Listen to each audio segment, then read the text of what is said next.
Kumusta? Ako si Professor Dr. R.A. Pandiraj, MS, FRCS FACS, isang Senior Consultant Surgeon, Apollo Hospitals. Ngayon, kakausapin ko kayo ng maikling tungkol sa almoranas. Ang isang karaniwang paksa ay tinatawag na tambak. Kita nyo, lahat ng ating mga tao ay maaaring magkaroon ng mga tambak dahil lahat tayo ay may dalawang paa. Nakatayo kami laban sa gravity. Ngunit ang mga hayop tulad ng elepante o kabayo, ang mga baka ay hindi makakakuha. Almoranas dahil sila ay kasama ng grabidad.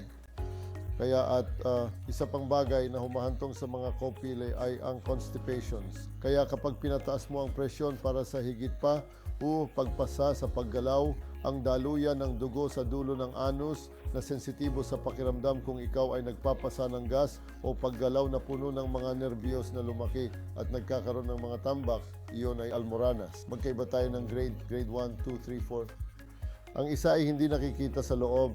Dalawa, sabi ng pasyente lalabas. Tatlo, lumalabas.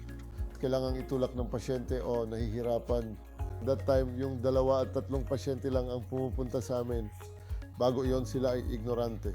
Kaya ang mga pangunahing reklamo ng mga tambak ay pagdurugo, pagdaan ng masa na namumula sa labas ng anus o kung minsan ay sumasama ang sakit dahil iyon ang huling komplikasyon ng mga tambak kung saan ang mga tambak ay pumutok at nagkakaroon ng hematoma.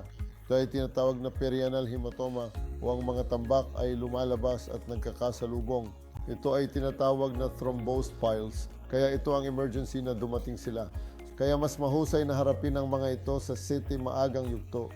Ang mga gamot sa maagang yugto at pagbabago ng kanilang mga gawi sa pagdumi ay makakatulong. Sa sandaling tumawid sila sa 2 hanggang 3 yugto at 4 na yugto, kailangan nito ng payo ng siruhano. Meron kaming iba't ibang mga option sa paggamot. Konserbatibo susubukan namin. Kung nabigo ito, papayuhan namin ang pasyente para sa operasyon.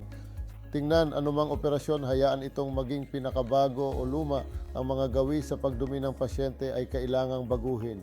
Kung sila ay constipated, kung sila ay mag-opera, sila ay gumawa ng anumang bagay, ito ay isang kabiguan. Kaya pa, ang pangunahing bagay ay ang pagtuturo sa pasyente kung paano i-regulate ang kanilang bituka. Kaya lang magbibigay ako ng maikling pagpapakilala kung ano ang mga pinakabagong operasyon. Ang isa ay ang open surgery kung saan ginagawa namin ang Milligan Morgan na tinatawag na pinutol namin at tinatahi ito.